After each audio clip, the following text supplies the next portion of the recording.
Ramadan Challenge. Пособие о правильной трансформации в священный месяц.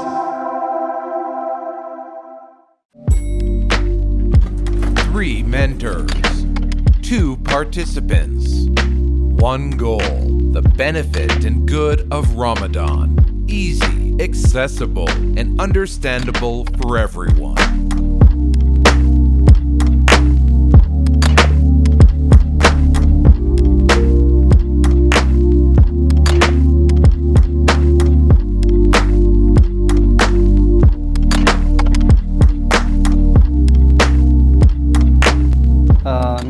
My name is Ustad Azamat Abu Bayazid. I'm glad to see you all. Glad to meet you. About me. I'm a family man, married, originally from Russia, Volgograd. I have been in Almaty since 2018. I was invited here as a volunteer at the Central Mosque, as a Russian-speaking specialist. At the moment, I also work at Tayyab and the Psychological Center, Rido. I am also a volunteer on the religious spectrum. I give consultations when people ask for help. That was some brief information about myself. Let me know if you have any questions.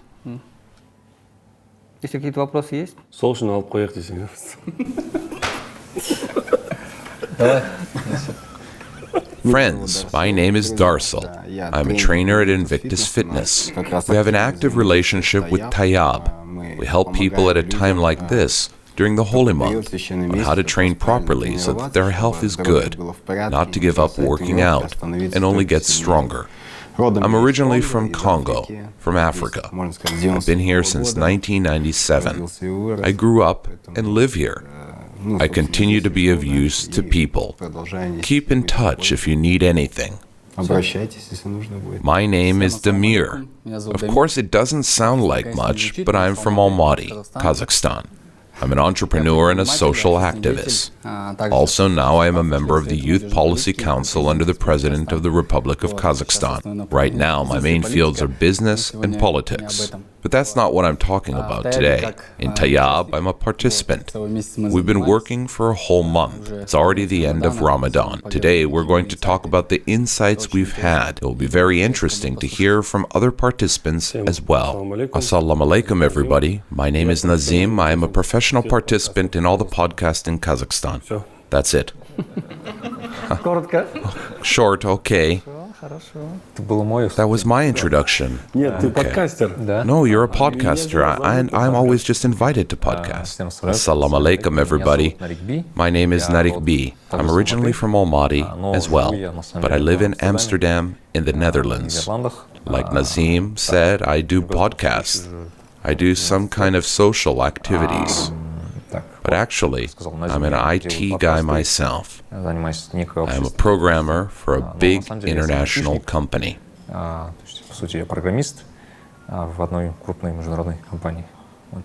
Just to let you know, tell me about Proxy. Yes, the January events were famous for 2 people. It was Damir, I guess, and I was engaged in the distribution of proxies during the internet blockade. Thanks to you, we saw everything. Hello, everybody. My name is Karlygash. I'm a nutritionist and a member of the Association of Nutritionists and Health Coaches.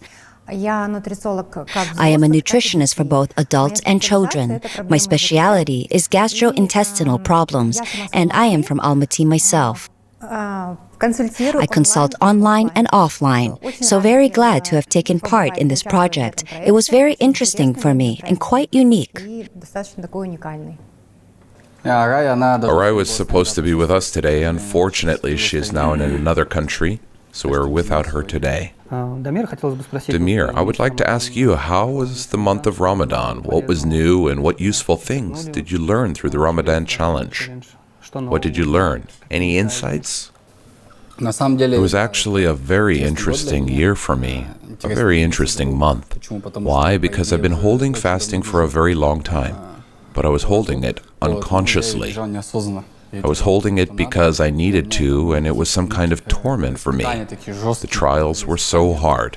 But by the Almighty's will, it happened so that I was invited to Tayyab project, and I started to understand why I needed it. Responsibility and awareness came in, and in the last year, I've been progressing spiritually. I used to read prayer only at home. I didn't go to mosques because there was no one to go with. There were fears and challenges. Now there are a lot of brothers with whom we read prayer and fast together. Before, everyone was eating breakfast, lunch, and you sat alone watching them. It was a powerful experience. Now there is such an environment around that shares spiritual practices. There's an understanding of why you're fasting, and it comes with a kind of buzz. I used to eat a lot on iftar, first, second, third, fourth, and fifth. I ate breakfast, lunch, and an afternoon snack. But during fasting, my stomach stretched. I ate a lot before suhoor, as if the food would be assimilated during the day. Начинаешь быстро еще наедаться, как будто там, как животное, там закладываешь еду в живот, как будто она в течение дня будет осваиваться, вот. Сейчас уже такого нет. Now there is no such thing. Everything is light. Чувствуется, что очищение это же тоже. It feels like the body is cleansing. In the evening, you start to eat slowly, and then you have more energy. Sometimes you can eat something heavy and have a hard time during the day. Сейчас наоборот, кажется легко. How does mindfulness manifest itself? What is awareness for you? I used to unconsciously fast because I had to. It was a challenge because you couldn't control your thoughts and you think about food. This year, awareness has come in controlling your thoughts and understanding why you need it. It's no longer an ordeal and no anguish about thirst and hunger. It's kind of a high. К тебя уже там к воде не тянет, ты уже осознанно это понимаешь, контролируешь свои мысли, вот, и это такой некий кайф. Вот. That's actually the main insight, understanding for what and how. Yes, I used to look at people who have been holding fasting for about 30 years, 20 years. They wait for it like a holiday. Some are still counting how many months left to fast. I used to wonder and think, what are you waiting for? This is such an ordeal. I was told it's a treat, and now I finally understand that. I just have a slightly different attitude to it. Ramadan is farce, and I am a practicing Muslim, and for me it's mandatory. There's Ramadan, there's zakat, there's faith in the Lord, there's prayer, and so on. And you have to do all that no matter what. And why not treat it like sleep or food? Sleep is also a must, but you don't treat it as stress. No, I'm just interested in the attitude. And for me, it's mandatory. And how does it go for you? There is fasting, you have to hold the fasting. You hold it. Do you enjoy it? Of course I do, because I understand that there is a certain reward. As you recently said, Allah has said that Ramadan is for Allah Almighty, and knowing that, I enjoy it. After all, it's for a reason. I don't torture myself for nothing. I don't change my daily routine for nothing. I don't drink water for nothing. I can't exercise for nothing.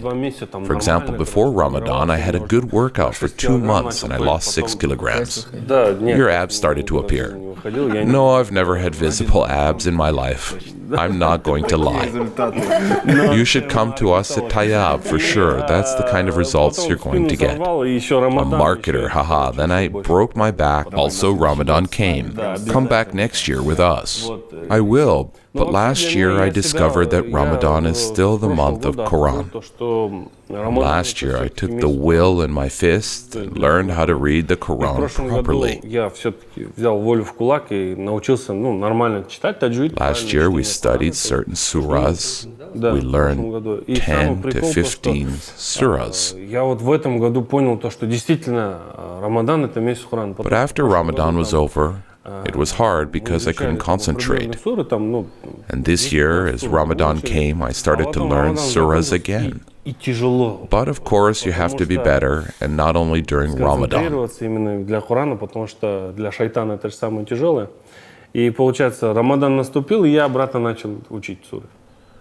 Ramadan is, after all, the month of the Quran.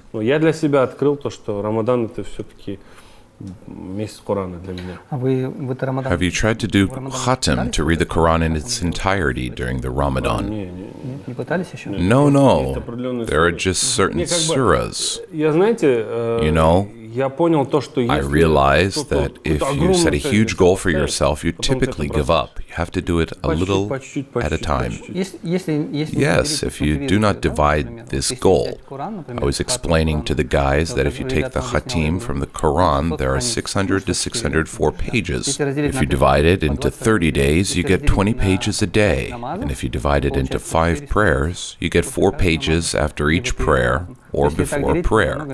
Divide it into smaller goals and it gets easier. It's in Arabic, right?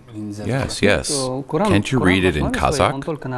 No, the Quran is basically in Arabic only. And in other languages, it is just an approximate translation of meanings. Is there a transcription in Arabic? Well, look, Kazakh, Cyrillic, or Latin alphabets will not translate certain sounds. Let's say there's a sound. How would you write it in Kazakh? You can't write it.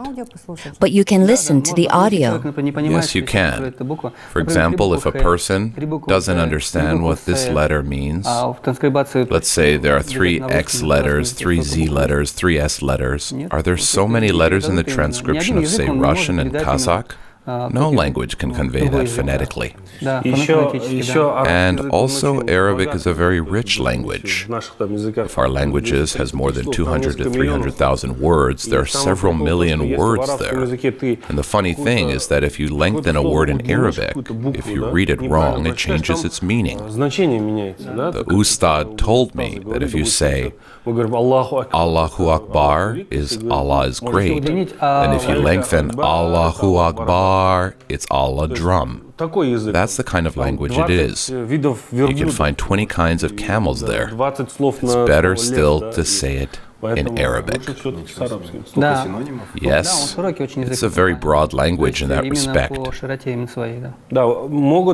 People can speak in the same Arabic language, but may not understand each other.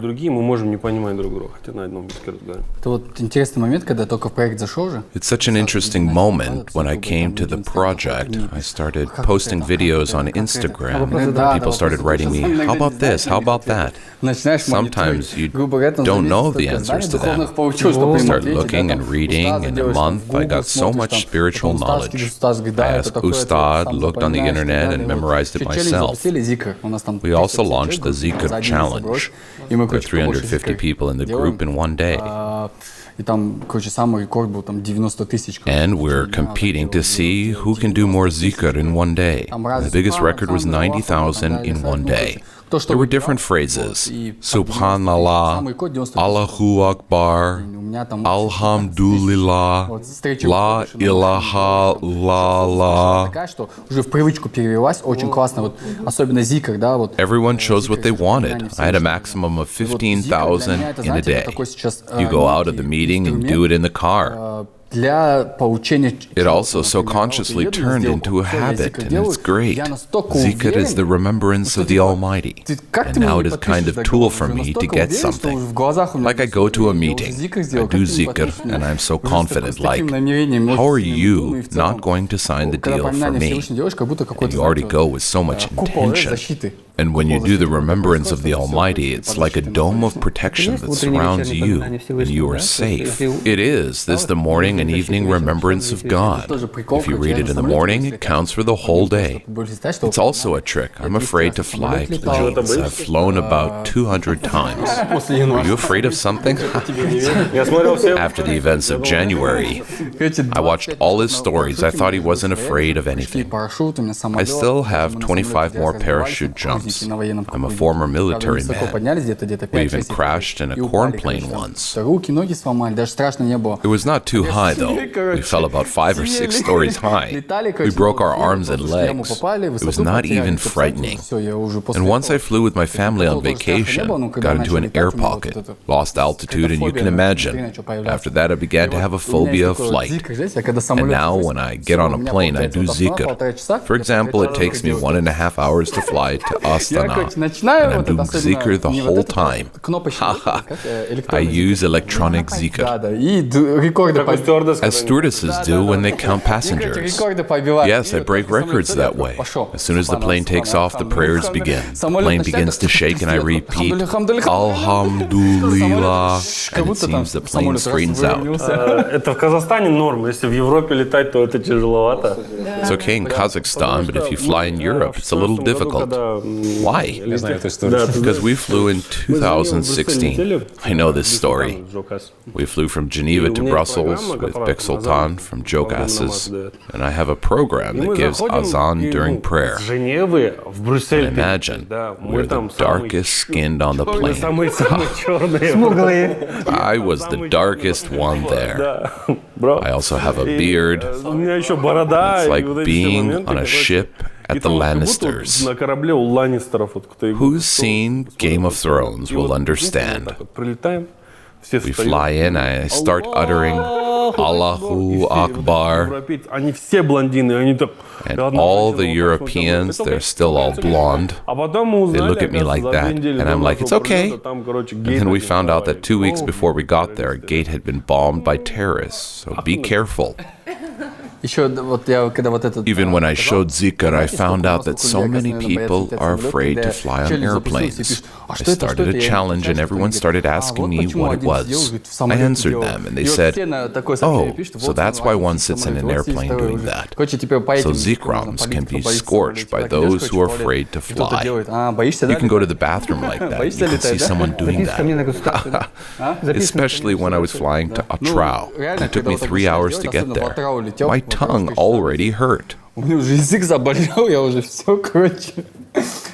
six-pack, yes, on my tongue appeared.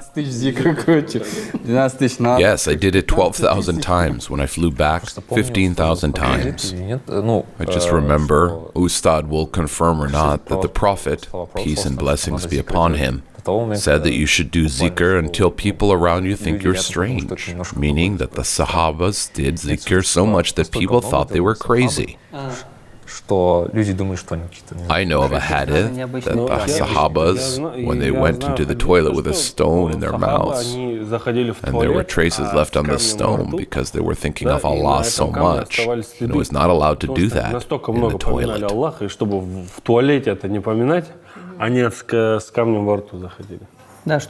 Yes, it's to stop the habit. In fact, remembrance of Allah should be a regular habit for everyone. To remember Allah Almighty in such a way that the tongue does not dry out.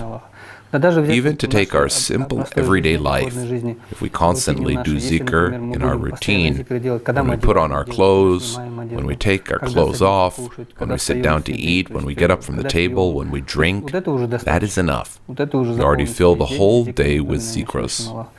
Here's another thing. As I came to Islam by accident, I used to be kind of an atheist. I didn't believe in anything, and at one point, I was telling you that I have a friend.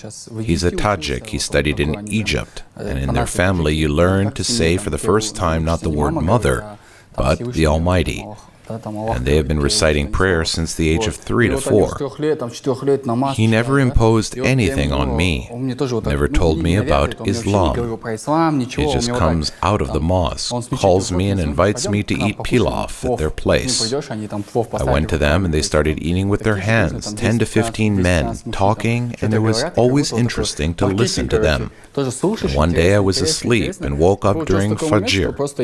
I happened to have an app on my phone. Maybe a friend downloaded it while you were sleeping? No, it was already when I was at home.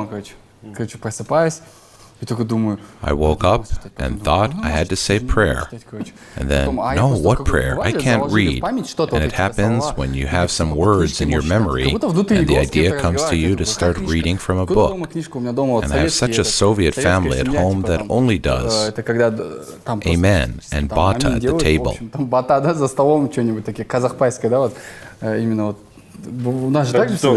A traditional family. Yeah, pretty much a lot of people do. And it turned out that there was just such a book on the dresser. This book, How to Read Prayer, is now in its 5th year and I still have it. And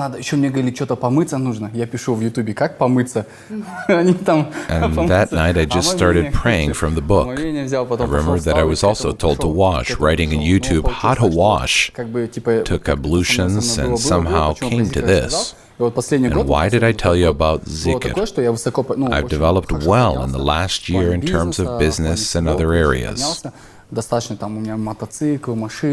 I had motorcycles, cars, deals, and so I was skipping prayer and they were piling up. I had no understanding of hadith, no spiritual practice. It was time for prayer and I was running to a meeting. And because of my ignorance, I prioritized the meeting. But once the Almighty kicked me in the head, so to speak, and took everything away from me in that moment. They say you should remember the Almighty, not when you feel bad, but when you feel good. If He lifted you up, then you go down and worship. And at some point, I forgot about that. He hit me. I began to remember, and the Almighty began to bring me back to the top. And then when I started studying spirituality, communicating with brothers, visiting jamagats, learning hadiths, for example, you have a meeting at 5 p.m. and at 5:05 p.m. you have prayer. It's better to be late for the meeting. There is a hadith. I do not know whether I can say it exactly. You can correct me. What are you in a hurry? The Almighty created.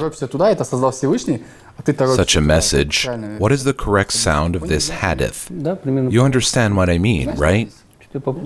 Yes, I kind of understood it. Do you know the hadith? No, bro. I know what you mean. It's shorter, about not being in a hurry. After all, the Almighty created everything. He also created time. It turns out that the Almighty created your meeting and you rush there. Speaking of which, who knows Rasul Abdullayev? I know him, we communicate well. In this regard, he never hurries anywhere, never in his life. Let's say there is only half an hour before the flight, and he sits at home and says, "Oh brother, we'll make it." And you go with him, and he always takes his time. It seems like a lot of people in Kazakhstan do that. No. It's when it comes to weddings. Not when it's a departure, you know. The plane is European. And he takes his time. And I'm a little different in that regard. I just rush in and say, "Come on, we'll be late. I'd better get there early." I get it from my father. And Rasul says, "Yeah, okay, we'll make it now." And somehow we make it. And if we don't make it, we buy another ticket. It's very interesting because I work in an international company. I see very different people, and it's interesting how time management works differently for everyone. I have time management, I'll call it that in English, as like priority-based, that is, I do everything on time.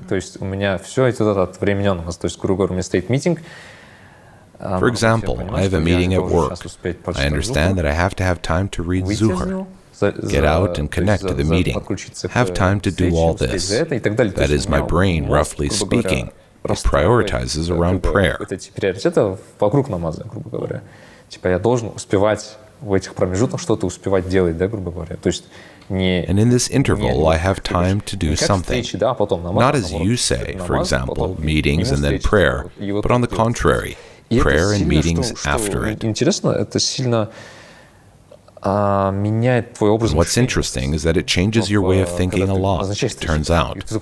Even when you make appointments. I make an appointment and I go and I think about where I'm going to read prayer and what prayer is going to be read at that time. И я когда рассказываю знакомым, And when I tell this to my non-Muslim acquaintances, they're greatly surprised that so many people cherish it. And it's interesting because explaining the value of something that's very important to you is very difficult. I don't know about here, but I often have trouble finding a place to do prayer because it's the center of Europe. And, for example, there are mosques in Amsterdam, but you still have to go to them, and you may have meetings that interrupt. В Амстердаме мечети есть, но к ним тише надо, а у тебя там встреча идет. You don't have 2 gigs? Google Maps. Well, are there special accommodations? Да. Вот ты можешь... Нет, у нас... Sometimes we can go to a cafe and say, "Can I recite prayer?" In Europe, they don't always understand you and what you want, and you're like, "Find a place for me?"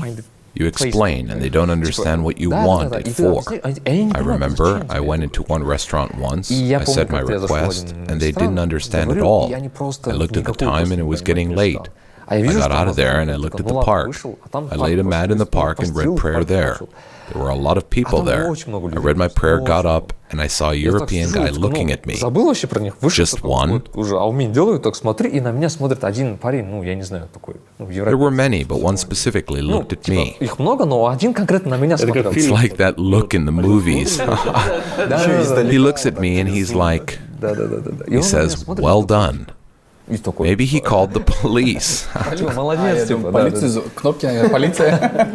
No, he praised it, and actually starting to read prayer is such a challenge. You have to be able to do it all.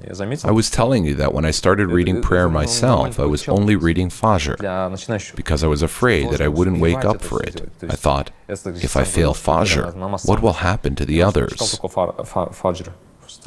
Потому что я боялся, что я на фаджр не проснусь просто. Типа, если я зафейлю даже фаджр, типа, что будет... I also started only Fajr. That's right. Why do they start Fajr? It's the easiest. It's hard to start with Fajr. You can start with Asr. It's not hard for me to get up in the morning, and you can do Fajr at home. And during the day, you don't know where you'll go. I wake up, read prayer, then have breakfast and go for a walk. It's the inconvenience that causes it. It also disciplines you. Yes, those are priorities. That's how I started in 2009. Fajr Bek. Haha. Also with Fajr Bek. Then at some time the prayer left me. I had to go back. And then we attended Shamil Al-Yadina's training. We had private sessions of 15 to 20 minutes each. I asked him, well, did the prayer leave me? How do I come back? What to do? Is there a solution, not a spiritual one, but a practical one? He says, is there a prayer you never miss? The easiest prayer for you is what? I answer, Asr. There's 4 rakats at a certain point from 4 to 6 o'clock conventionally. He said, read Asr every day. When I started reading Asr every day, it was really easy. You, let's say, wake up, it's very easy, but I have a very hard time. It's a big ordeal for me. Then you read The Magic of the Morning. It's a good book. Affirmations also. That was sexist, brother. Oil poured in fire here.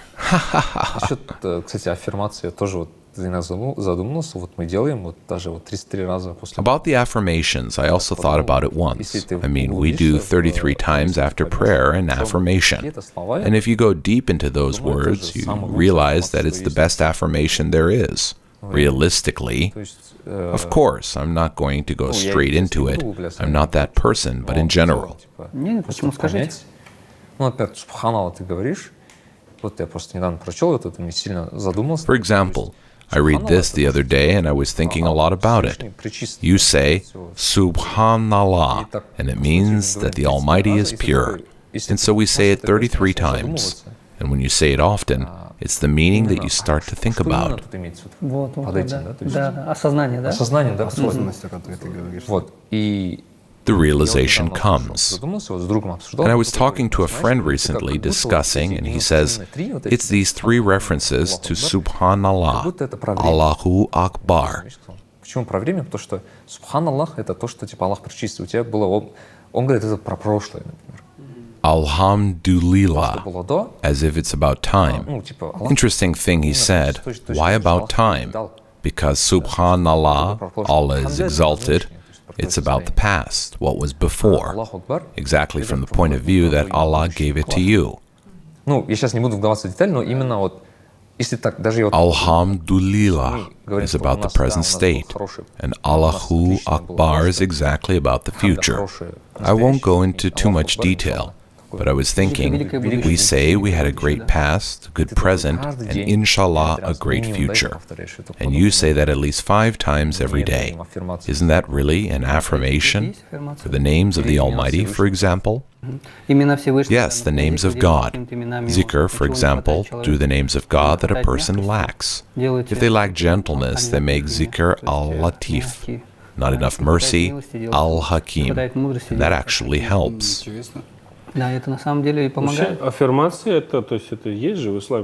Affirmations are in Islam.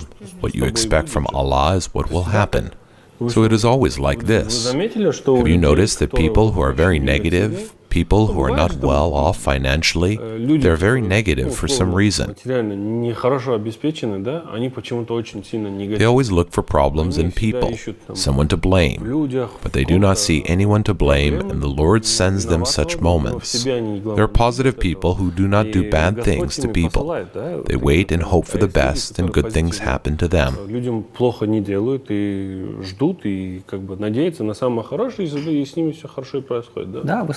Yes, there is positive thinking in Islam. That is, even if you see something that is not good or what you think, try to find an excuse. That is, 70 excuses. Try to find 70 excuses for your brother if something happened. If you can't find 70 excuses, then say, maybe he has an excuse that I don't know. So it's positive thinking. Yes, actually, it's interesting about justification. I've applied these principles of life in my life and in business. How? Well, not 70. Find 1,000 reasons to justify your brother. It's about the fact that gossip is considered haram. When someone tells you something about someone, I say, you know, I don't believe it until that person tells me himself. There are 1,000 reasons to justify your friend. What does that help? It's first of all, you're gossiping. You're actually stopping it all, and especially with the employees. Here we have a chain of restaurants, and there are times like this. You call, the pizza cook is coming, for example. You call and say, why did he quit? He stole 2,000 tenge, or he stole this, or this happened. Or he had a fight with his boss, or he didn't show up for work, and so on. We have an HR manager, 50 people come in, and he won't take anybody. I think about it too, and I start to go in there and apply Islam there. HR sits down, and I sit down, and the employee comes in. She has already called, shows, here he is stealing the money, and so on. I say, it's okay, let me do it. And here's the technique of Islam. There are a lot of techniques written about it in Islam that apply in life. He was just sitting there, and I asked, is your name Jandos? You know, we called your previous job and they said you stole money, but I don't believe it. As long as you don't do it yourself. We're willing to work with you. Are you ready? A person immediately has a sense of responsibility because he knows himself. That may have happened, but that's his problem. And I'm giving him a chance here. You see, it works in business too. And in the aftermath, that employee becomes the best and the most loyal. I thought you were going to say he cleaned out the cash register. There's a separate cauldron for those. It's really such a credit to the man. Yes, maybe he made a mistake once and it's hard to find a job because no one believes him. And Yes, here he they is believed him. rehabilitated. And the second thing is about affirmations. I think I heard it from Ustad. Maybe I'll say it wrong somewhere if you can correct me. Why are Americans successful? Because they fulfill 2 commandments of our Prophet. Peace and blessings of Allah be upon him. The first commandment is getting up and meditating. We rise for prayer, they rise for meditation. The second is that they give thanks. We do zikr, for example, and they pray at the table. Do they have it? Yes, they often show it in the movies. I think Catholics do it. It seems that all Americans do it. Darsil, don't you know? I'm from Africa. Protestants mostly. And in America, they do Thanksgiving and meditation. We do zikr and prayer. The question was to him, yes? Yes, I wanted to ask you. You said that you have a hard time getting up in the morning. He didn't fall asleep. Yes, I didn't go to bed because I have a choice. I'll fall asleep and not wake up, or I'll stay up and eat. There was one time when I decided to adjust my routine during Ramadan to wake up in the morning, etc. Наладить свой режим во время Рамадана, чтобы утром просыпаться, все дела, короче. Went to bed at 11 a.m., fell asleep, and had to wake up at 4 a.m. I was sleepy, so I just turned the alarm off. So I'm just lying there sleeping. I'm in my bedroom, there's a door and a wall, and I have a room there. There's always a cold light hitting the wall from there. I wake up and I see a suspiciously warm light on the wall. I look at the time. It is 8 o'clock in the morning. I miss prayer and suhoor. So I decided I'd better not sleep until 5 a.m. and wake up at 1 p.m. Fortunately, I don't have a particular job where I have to go from morning to night. I'm just a slacker blogger.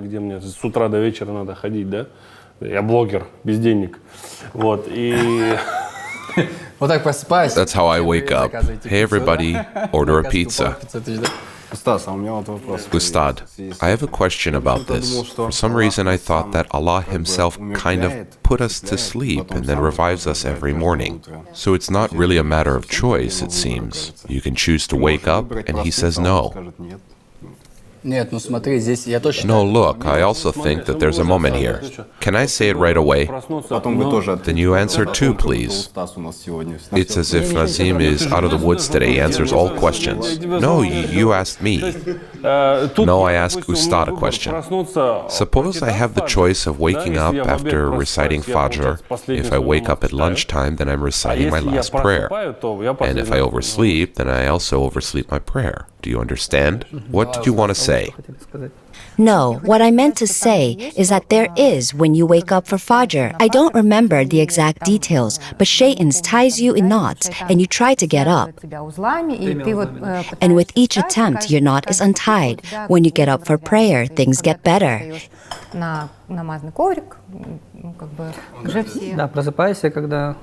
Yes, you wake up, you do zikr, one knot comes undone, you take ablution, the second knot comes undone. You read the morning prayer, the third knot comes undone.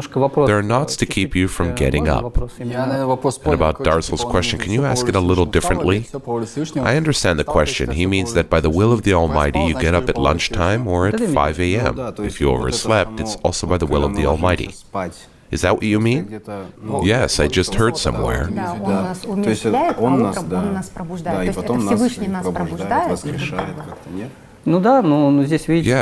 but we have to remember that there's freedom of choice anyway. So if we didn't have the right to choose, there would be no meaning in life.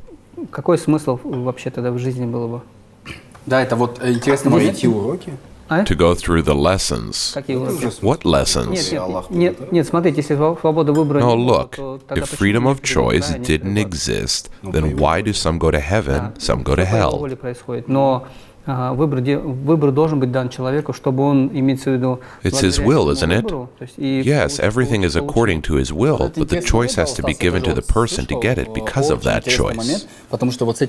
Yes, Ustad, it's very interesting. I also heard it. I work with people, we have trainings, personal growth, and business forums. People complain that they have no money because the Almighty has decided that. I'm a little bit different. Yes, everything is according to the Almighty's will, but we always have a certain choice. For example, you're lying in bed, you have a headache, and you're whining. Well, get up and take your medicine. The Almighty gave it to you. That's what it's about. Or, for example, after one parable, I changed my life principles 2 years ago. The boy drowns. Did you hear that? Let's tell the audience. A boy is drowning, the ship comes up, and they want to save him. He says to them, "No, God will save me." The second ship comes up, he says the same thing to them. The third ship, "God will save me." He sank and went to heaven. The Almighty comes up and asks, "Why didn't you save me?" I read prayer, I did zikr, I held fasting. You can list all of these things. I help people, I did iftar for millions of people. Why didn't you save me? And the Almighty replies, "I sent you 3 ships." This story is about the fact that the Almighty always gives us these opportunities. We do not see them and start justifying them. For example, you opened your eyes somehow in the morning, or you had a choice not to go to bed, but you made a different choice. You know, it's also as one Ustad told me recently. There's a person asking for money, for example. Suppose a person asks for 1,000,000 tenge. In fact, the Almighty gives him that 1,000,000 tenge. But it's a question of whether that person sees this opportunity. That is, the point is that, for example, he asked for 1,000,000 tenge, but the man who asked for it sees an opportunity only for 200,000. But further, he does not see the remaining 800,000. And this is the question for the man, as you say, whether he will further investigate. And as for predestination, I used to ask this question too, because it bothered me very deeply, yes. And then I understood that I have a certain destiny, one destiny, yes, one line of destiny, and that is the will of the Almighty. But then I asked an Ustad, and he said, "No, it's not. Have you seen Rick and Morty?" And I said, "Yeah." Well, the Ustad is young. Dr. Strange, yes, here and there, he says, here are different strands of destiny you have. So if you take this cup and put it here, it will change you on a little bit. And here Allah is in charge, and this is the will of the Almighty, even if this cup were here. That is to say, it is all the threads of destiny that you can make for yourself, that are the will of the Almighty. We only have a choice, let's say. Yes. You know, there is such an interesting hadith about predestination. When Umar, he went to one place with his associates to Sham, and on the way he came across people who said, "Don't go there, the disease is deadly." So they stopped and started discussing whether or not to go there, and they decided not to go. And one of the ascetics there said, "Why did you decide not to go there? Do you want to get away from the will of the Most High?"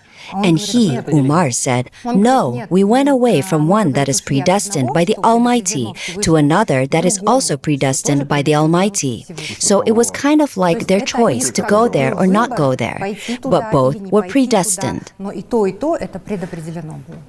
There's another interesting point. On the account, we touched on the moment of zikr, affirmations. But have you ever thought about what thoughts are? For example, recently I was sitting and I was wondering, what are thoughts? Where do they come from?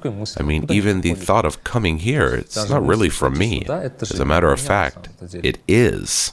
Even the very thought that it comes from the Almighty. But if we look deeper, yes, so if we look very deeply, it's from the Most High. And so if you look from that point of view, then you go deeper into what? Why, when we do dua, why we don't do tawfiq, to ask from the Almighty.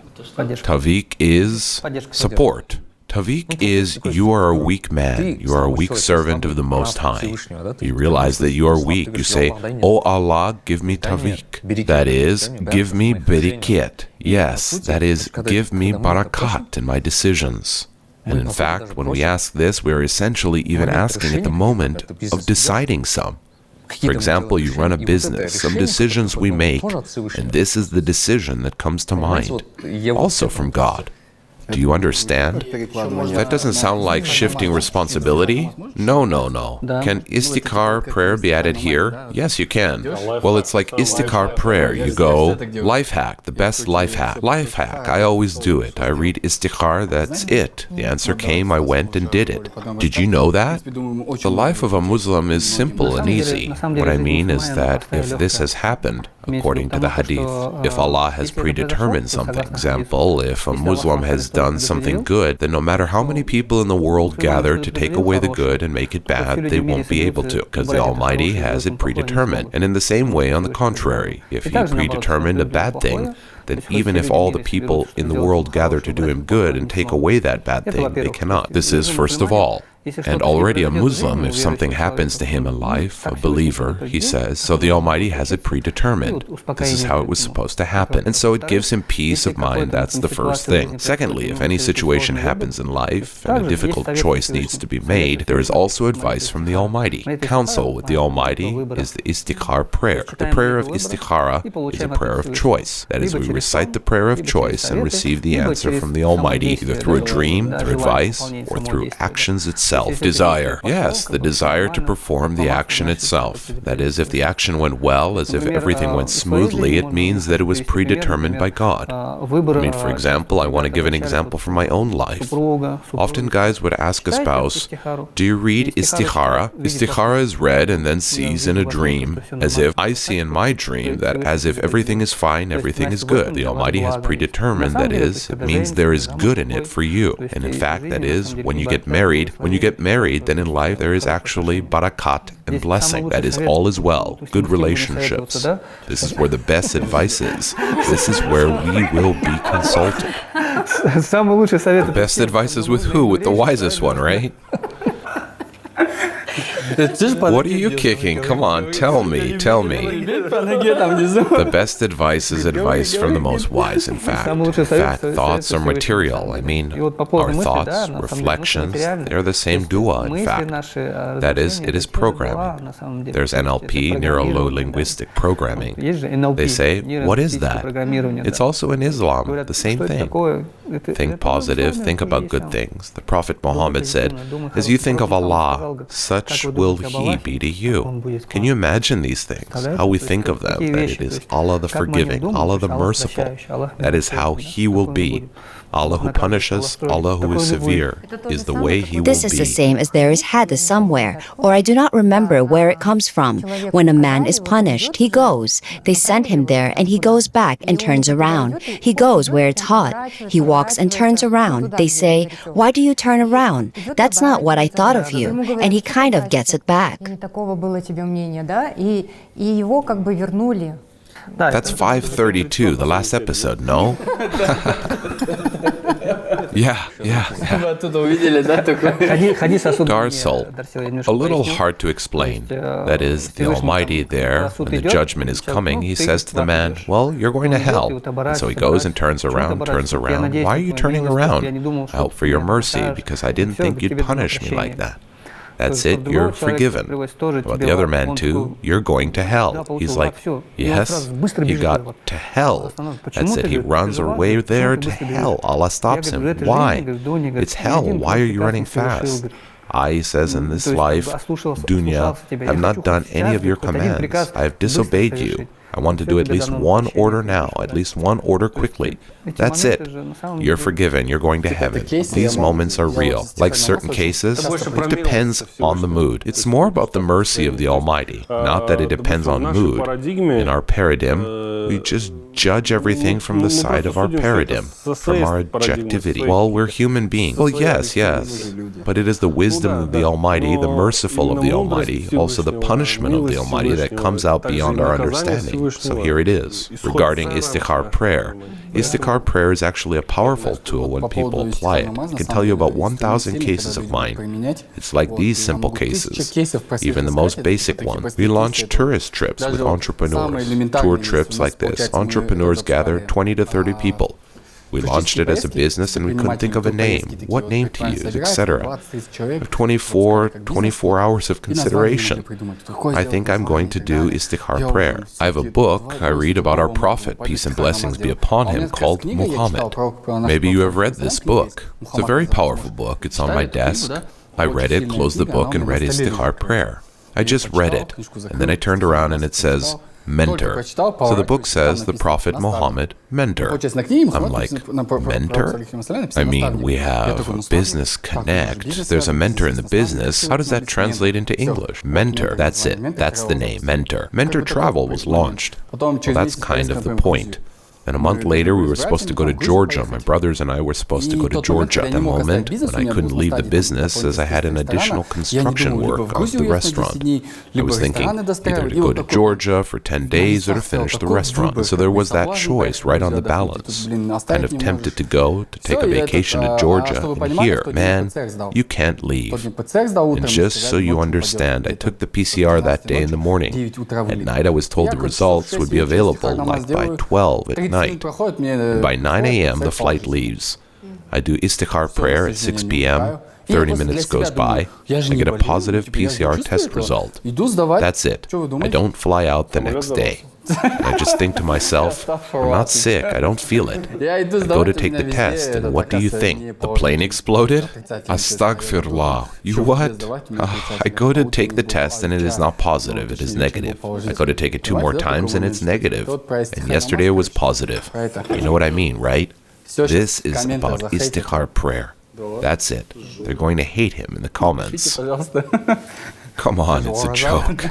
What pisses me off is people who say, oh, I have fasting, why are you taking food off? It's not our time yet. Dudes, you know, like, the man is tempted. Why are you watching? Yeah, what does it have to do with me at all? I just haven't forgotten yet. I just don't know how you do business, their video vines. I sleep till lunchtime. No, I mean sports, etc. Actually, I had a remote job. I was on the phone forever. It was a little time consuming for me, actually, to tune in all the time. But here's what I noticed. At first, I thought it was going to be very hard. I mean, I know a lot of guys who take vacations during the orations. They take a vacation, they go somewhere. I ask, why? Because they say, I want to spend it with rest. I mean, I don't want to put too much strain on myself during fasting and so on. I thought about that for a long time too. And I thought recently, that's actually an arguable point too. I'm just thinking back to myself. I, on the contrary, for some reason, work more during fasting. And that's probably the point of fasting. That during Ramadan, everything somehow goes easier. That is how it is with me. It is like that. There is no laziness. Allah somehow arranges everything. It's not so hard for you. You wait more. It's actually even easier at work when Ramadan is going on, because when I worked in an office, it was easier. You get up, everything is in order. You come in, you work the whole day, and somehow the day flies by. And when, on the contrary, you don't work, you stay at home, you wait more. I have a problem with focus. I have a job as a programmer. I have to be able to focus. Probably one of the most important skills for a programmer. And I had problems with that. I sat down at my computer in the early days of fasting. I had one task, I had to finish it. The task was given before the start of fasting. I could not finish it in any way. And so the first days of fasting, I sat down, put on my headphones, I sit down, and I realized that I have really nothing to distract me. I mean, I don't eat, I don't drink, you don't go to the bathroom as much because of that. You only get distracted by prayer. And I had such a flow, that is, in terms of focus, exactly. I've never been so focused in my life. I've never been so productive in my life, and it's amazing. I didn't even want to eat much. I was just focused. It's cool that no one has texted you at this time. Nah, that's exactly what writing was, but it was going okay. That's what surprised me. It seems like you have to work harder during fasting. As a matter of fact, yes. Fasting, you don't have to.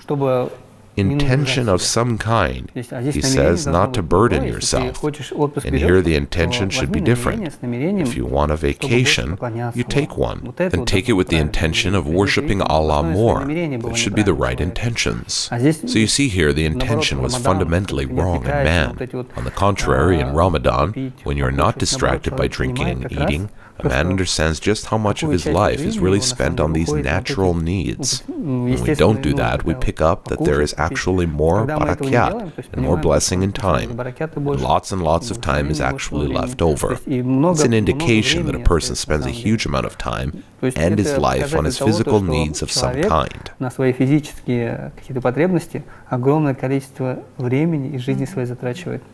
like, officially they take us to work too. They say we have an 8-hour workday. In fact, there are no 8 hours there at all. That is, even in our company, we have this understanding that a person works 4 hours a day at the most. In fact, 4 hours are productive, the other 4 hours are completely unproductive. Just wasted. Yes, you dissipate. Like after you stay at a hotel, you still feel sleepy, etc. Sleepwalking is for me to consult. Just during the first days, especially when I was working, I realized what 8 hours of productive work are, and I realized that I wouldn't pull out without fasting. It's very hard to focus sitting for 8 hours. It takes a lot of energy. Всевышний так сделал, что именно во время розы я, получается, 8 часов был сфокусирован, вышел, закрыл But the Almighty made it so that it was during the fasting that I was focused for 8 hours, got out, closed my laptop, and I'm just free. I just ate with peace of mind. Вот это классно. Went to Tarawih, fell asleep, and that's cool. It's cool to know that the Almighty has created a tool for you that... Это тоже инструмент, да, по сути? Да, инструмент. Такой инструмент для тебя дал, который, дает тебе очень gives you a lot of sahab, дает тебе очень много фокуса, gives you a lot of focus, много чего лишнего, shields you from a lot of unnecessary things. Для организма, и это все вкупе с тем, Yeah, it's a reboot for the body too. как-то с братьями отношения улучшаются, потому что ты все время их видишь на ифтарах. And all this combined with the fact that during fasting, I don't know about you, but my relationship with my brothers improves. Because you see them at iftar all the time, you're called often, you're still improving your networking. You also, I don't know about the others, you start to exercise, on the contrary, to load yourself up. And it's such a month, exactly 30 days. That's what I thought. Why 30 days? Why not 20? Why not 10? Why not 50? Because I gather that on average they say it takes about 30 days to get into a habit. 20 to 30 days. Exactly 30 days is enough.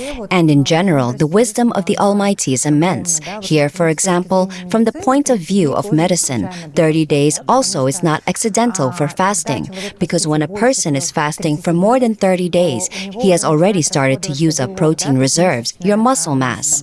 And this already is a detriment to your organism, rather than with benefit. So there is also some wisdom of the Almighty here. Can I ask a question?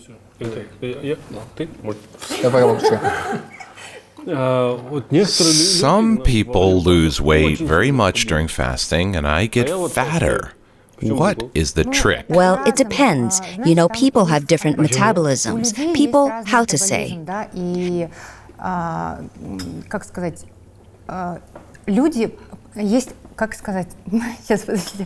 Say you're fat. No, it's just that there are different people and they have different metabolisms. Yeah, some, for example, are one type, so they even get fat in their lower body. Somebody, for example, gets fat around the abdomen. This is where it's exactly different people, different genetics. It's all individual. You're so individual.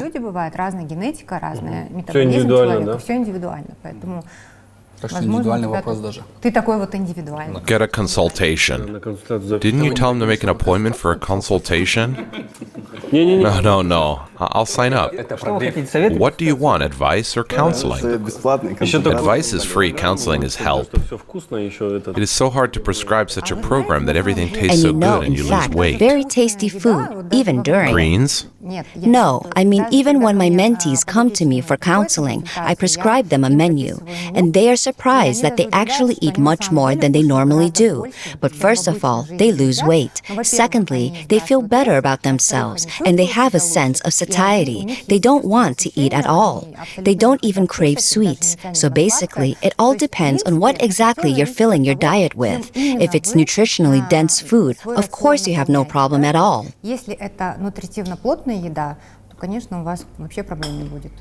And so you eat simple carbohydrates alone and think, oh, I hardly eat anything at all. Calories are much higher. But if you eat pure nutrition, you might even say, this won't fit in all of me and you'll lose weight. Yes, I think I need to lose weight anyway, but I want to be happy too.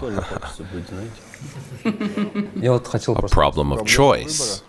Уточнить, например, я вот просто слышал как-то, вот хочу вас уточнить, например, во время, когда мы ифтар... I wanted to ask you, I just heard it once. During iftar, when we eat in the evening, as a practitioner, I eat a date, drink water. We sit for a little bit and then we go to prayer. Prayer takes about 10 to 15 minutes. By the time we get there, we eat, and a man once told me that there's some wisdom in that too. Why? Because the feeling of being full comes to the stomach after some time. First of all, why water? Water because it just starts our body to work. As the Prophet Muhammad said, Allah, whoever has dates, let him have a ration of dates. If there are no dates, let him fast with water. Verily, water purifies. Therefore, water. I usually recommend to drink water warm, even a little bit warm, because cold water is still a stress for the body, even at room temperature.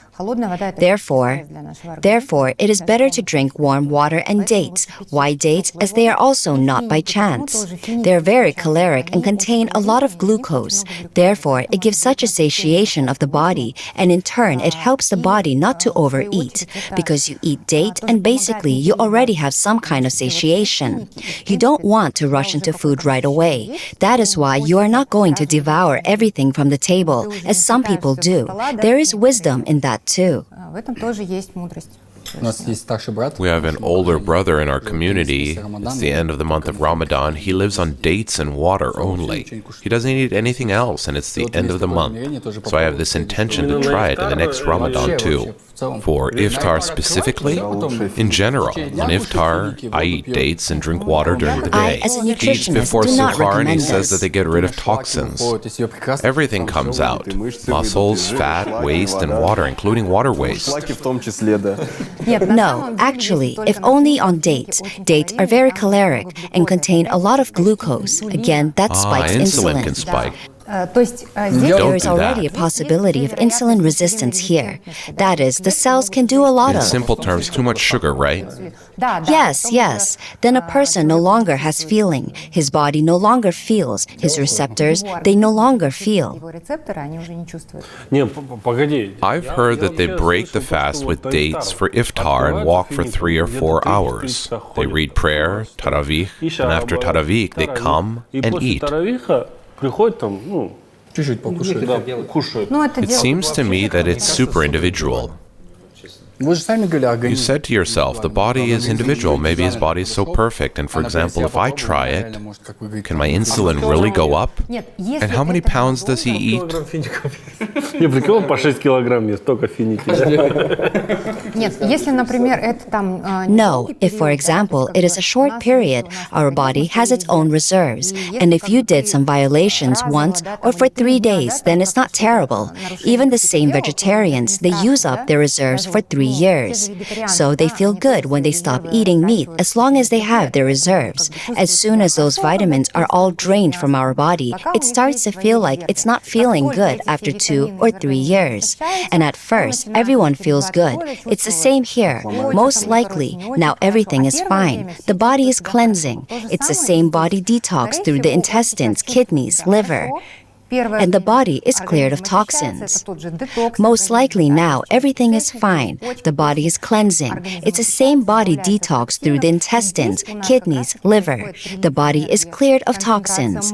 And here, we have just the same rush of energy, concentration of the brain. That is, the body switches to ketones. Well, here, of course, it depends on how many dates he eats. But if he's on ketones, of course he feels Is good. it possible to detox with so many carbs? That's why I'm saying I don't know how much We're he eats. talking, and I think I'm going to give a topic to the Grey Cardinal, of course, on nutrition. Ustad, now correct me if anything, but I remember that some Sahabis wanted to keep fasting as a prophet.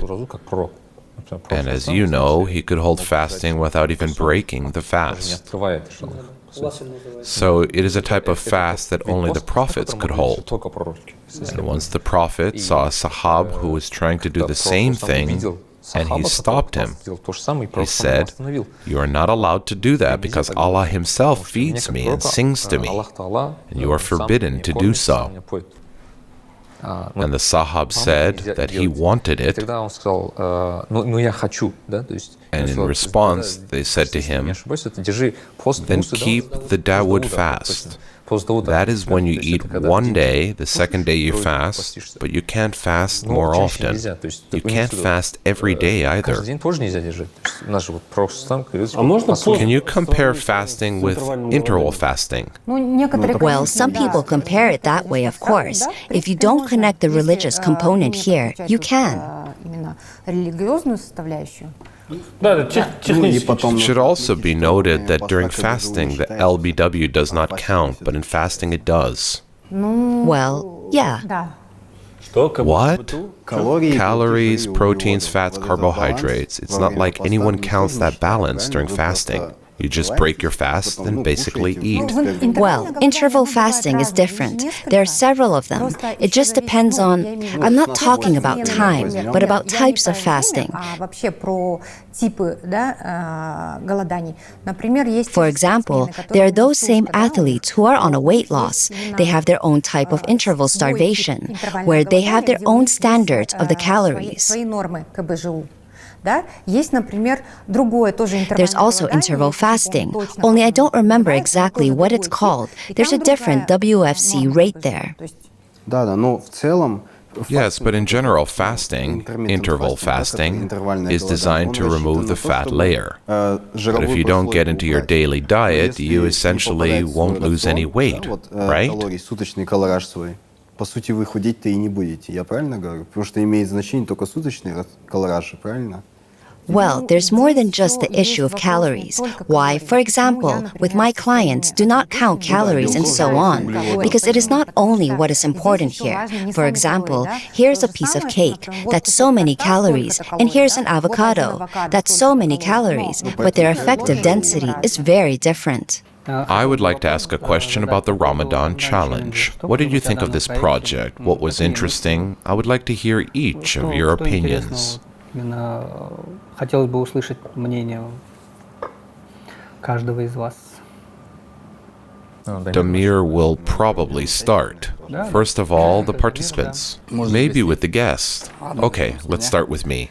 The project is very cool, exceeded all expectations. Now I'm going to approach fasting even more consciously, from the side of the three components we've been pumping. It's sports, spirituality, nutrition. The most important things to have, and not just during Ramadan, but always. Spirituality is important. Food is needed not only for the body, but also for the soul. Well, and for the muscles, food is important. It's important to exercise. The main insights from me are that this kind of thing should always be practiced, and immediately to prepare for the next Ramadan. Основные инсайты, что я понял, что это не только во время сейчас, там месяц Рамадан это нужно делать, это нужно всегда практиковать, вот. И уже, например, уже готовиться к следующему Рамадану. Вот, уже подготовка начнется к следующему Рамадану. И морально, и физически. Вот, и уже будет понимание. Please consolidate what happened to you during the project.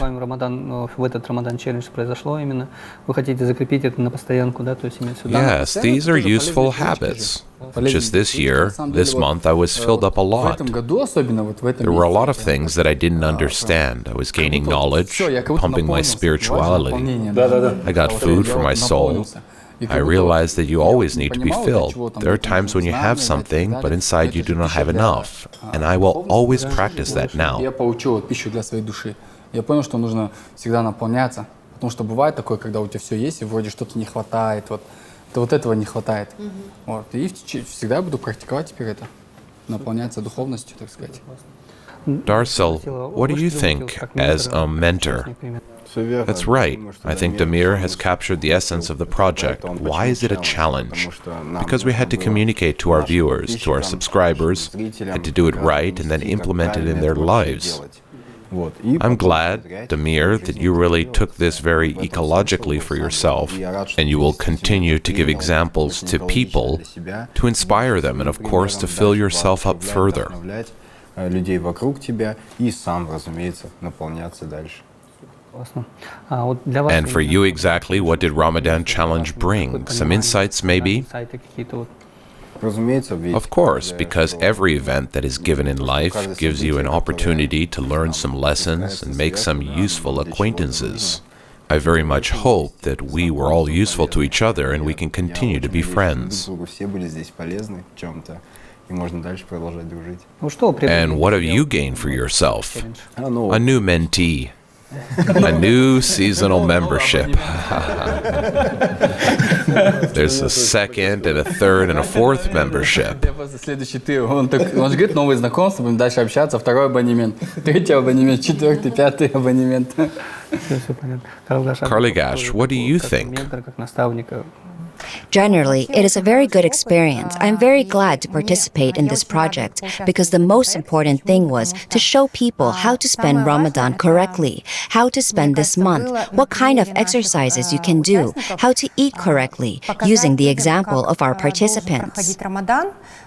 Правильно, грамотно, как к нему подходить, как проводить весь этот месяц, какие нагрузки можно делать, как питаться правильно, потому что очень много, я думаю, людей, которые... I think there are a lot of people who would probably want to start fasting, but did not know where to start, and this project is going to help them learn more about it, and next year, inshallah, they're going to start fasting, that kind of information. Уже начнут, иншалла, держать пост.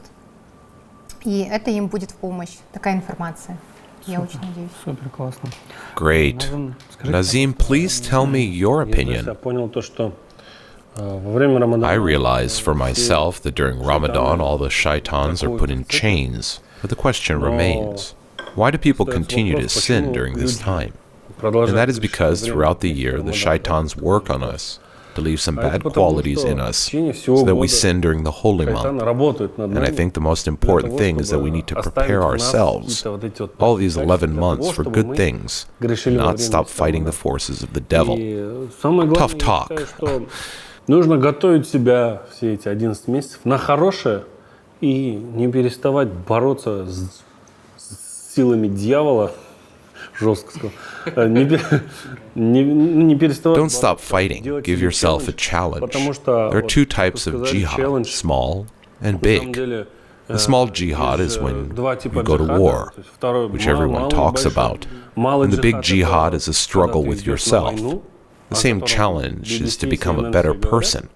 And in order not to sin further, you have to work on the other 11 months. And I think that's what Ramadan is about.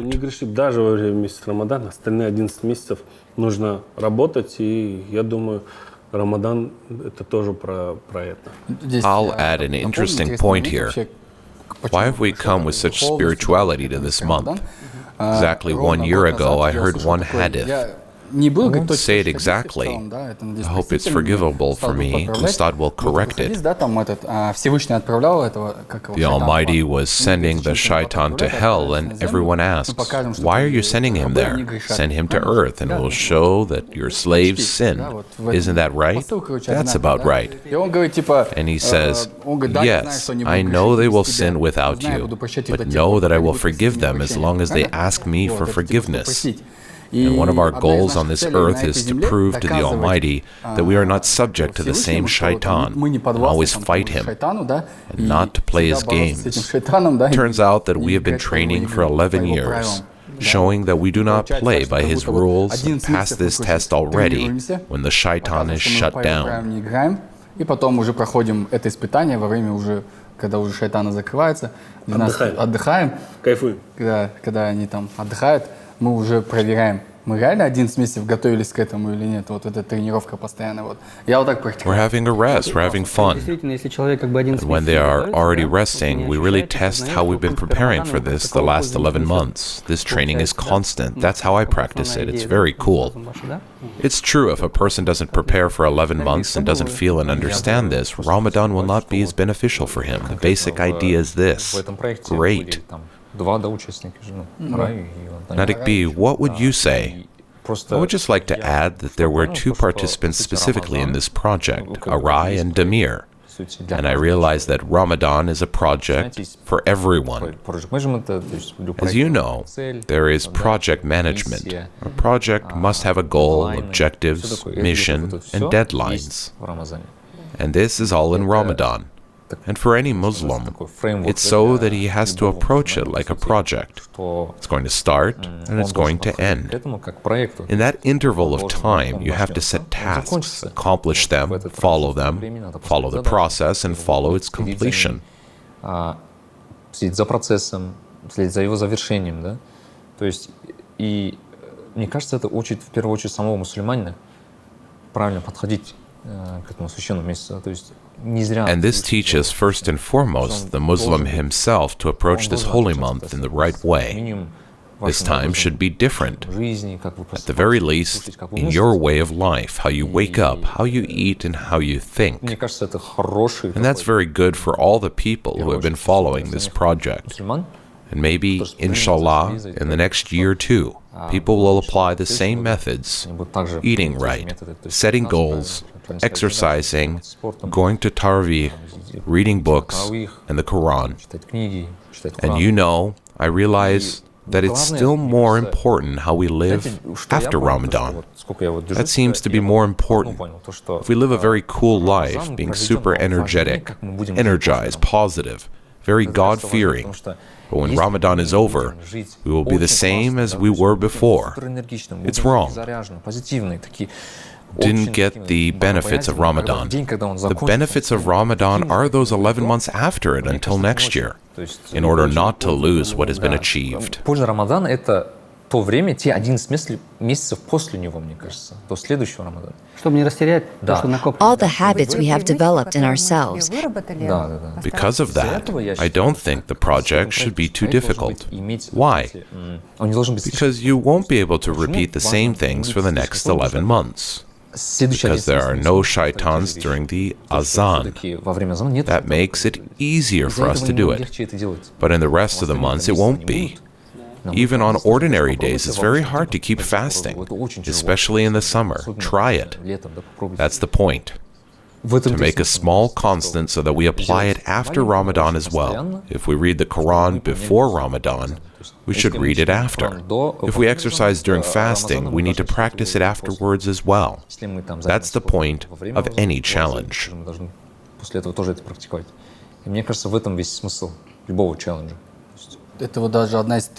Even one of the practices you should always observe, how our Prophet, peace and blessings be upon him, used to fast on Mondays and Thursdays, if I'm not mistaken. It's also like training that goes on throughout the year. Little by little, you get used to it. The month of Ramadan is like an exam. That is why the Prophet, peace and blessings of Allah be upon him, said that before Allah the best deeds are small but permanent. That is, by what we did in Ramadan, we consolidate the overall big one, and then it has to stay even a little. If something remains, it means that Ramadan is useful. The challenge that you and I, as you said, we did, it has been consolidated further. I used to wonder, and I started studying religion, why there is such a hadith that says that the companions prayed to the Almighty for 6 months after Ramadan to accept this month. And then others prayed for 6 months to let them live until the next month.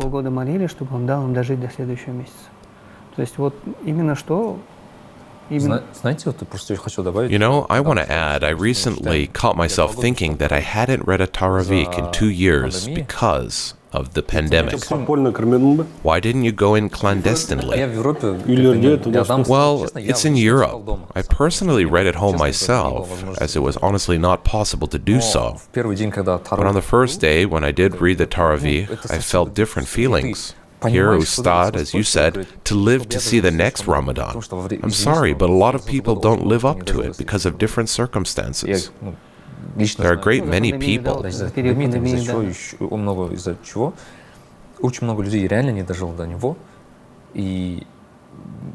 And the moment I stood up here, I thought that 2 years ago, no one could have imagined that the prayer would not be recited for so long.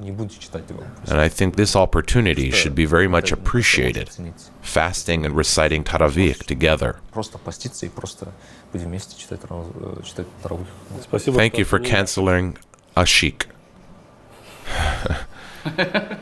Because during the pandemic, the first thing that was closed was the mosques. It was very hard because the Muftiat by Islam, by Sharia, is subject to its government, unlike certain hookah bars that were closed but were open. And these 2 years, it was very hard to get into mosques just for regular prayer. And this time was difficult. So praise be to God. Indeed, the plus side of this Ramadan is the Tarawih. You see how much everyone misses it. The mosques are overflowing. People miss the prayer, the gathering together, when you feel the other shoulder and you read prayer together. The unity of the spirit. And if there was a pandemic, we wouldn't be able to run the Ramadan challenge. It's a manual for Muslims, for beginners, so that they understand how to behave, how to fast, how to start, and for those who are already fasting, that they took some tips and advice for themselves. Many people write to me, even though they have been fasting for several years, saying that they have never paid attention to nutrition or sports. After all, this is also important. And it was the Ramadan challenge that showed these basic aspects. And this Ramadan was memorable because we started to recite Tarawih prayer. We finally came to it. For 2 years we missed it. We were reading it at home. Now we're doing it together. It's wonderful. But in Europe, was it also forbidden? Well, depending on the country. Mosques used to open, they used to close. You know what I would add? I like the way Tarawih prayer is read in Kazakhstan. I cannot say about other countries. Since we mostly read in full, we try to do khatim. That is, you stand in prayer for at least an hour and a half. But most other countries do not. They do not do khatim. Short surahs can be recited. You can recite 20 rakats, but very quickly. I know mosques here that read for 2.5 hours. It seems to me to be quite different. I don't know. It's 2 hours in a row every day for 30 days, the Quran. And it's in the evening when you're feeling a little bit sleepy. The synergy is crazy. Yes, and you're struggling with yourself in that moment, reading, listening. That's also the nurturing of one's ego. For example, there are people who do meditation. And one of the conditions there is that one has to be in a slightly half-asleep state so that your brain can perceive everything easier. And in essence, Tarawih is the same. So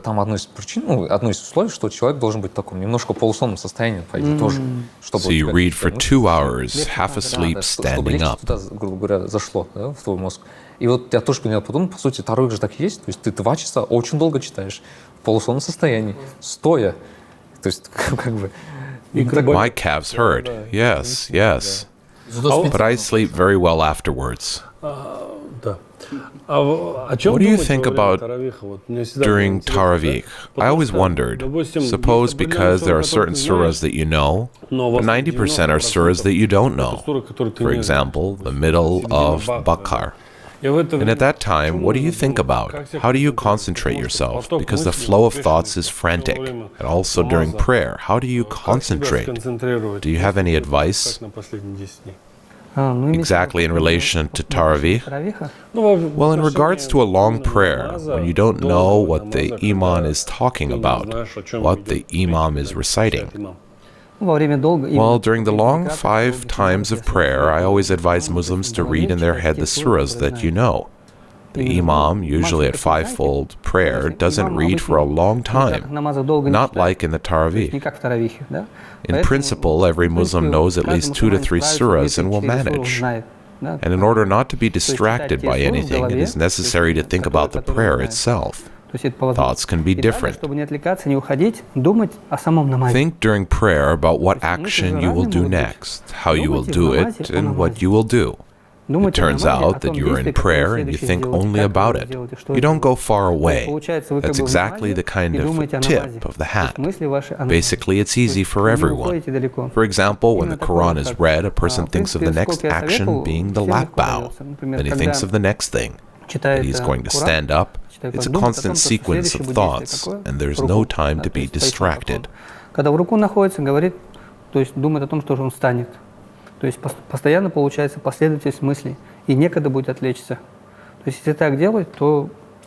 I remember myself when I first started. I was reading books about how the Sahabis read prayer, and it was written there that they stand as they stand before the Almighty.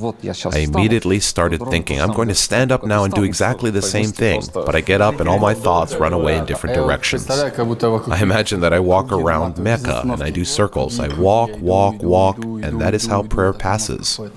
But you are standing. I imagine in my mind that I'm walking.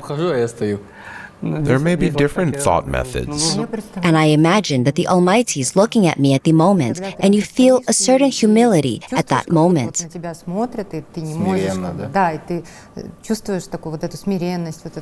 Yes, you know, it's very much like many Muslims. I mean, when prayer was sent down to people. I'm just going to digress a little bit now. I read something recently and it affected me a lot. If you read the biography of our Prophet, peace and blessings of Allah be upon him, there's a so-called year of sorrow when he lost an uncle, a wife, a child alone. If I'm not mistaken, many people that were close to him.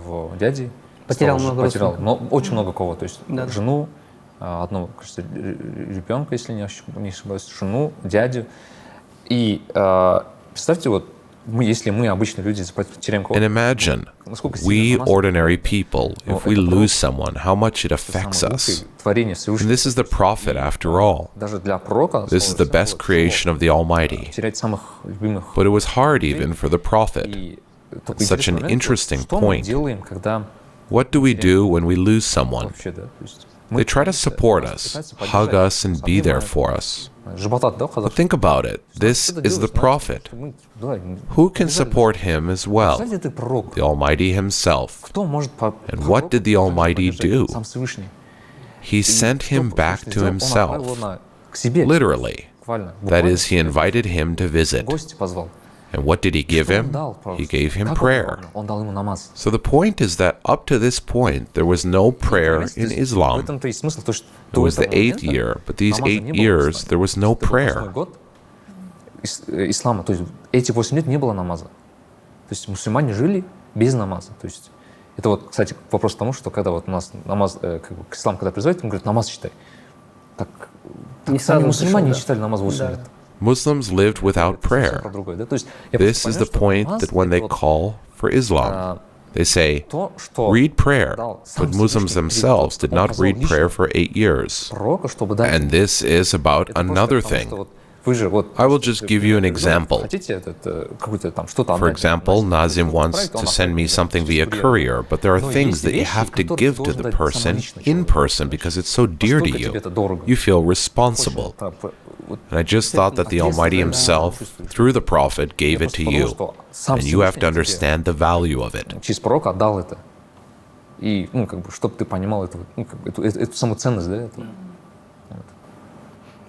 Yes, indeed it is. So in the year of sorrow, prayer became a support. And for every believer, prayer is what?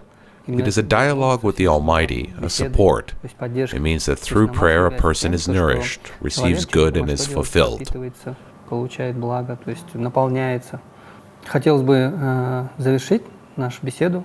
I would like to conclude our conversation. It is a wonderful conversation. I'm glad that we have gathered at this table, that we have got acquainted. Each of you reeks of such warmth, in fact. I feel like I've plunged into my own family and talked about such interesting topics. What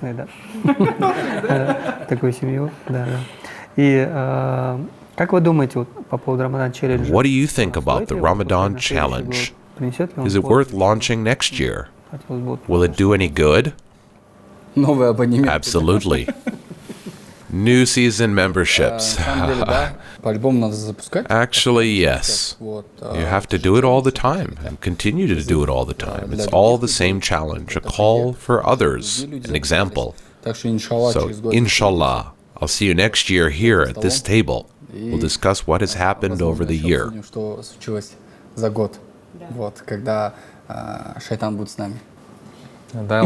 May Allah grant that we meet safely in the next Ramadan. Yes, may Allah see us through the next Ramadan. I would like to wish all of you that all of your worship and aspirations that have been set for this month come true. And throughout the year, that the charge, the good, the filling that you have received this month may remain with you. Let's make dua. O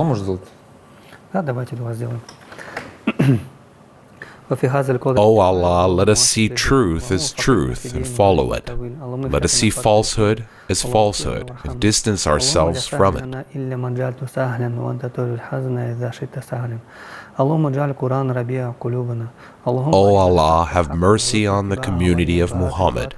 Give it away from hardship and correct it. O Allah, bring Muslims back to religion with a beautiful, soft return. O Allah, help and support them in their deeds, actions, words, thoughts, and intentions that you are pleased with and that you love. Amen.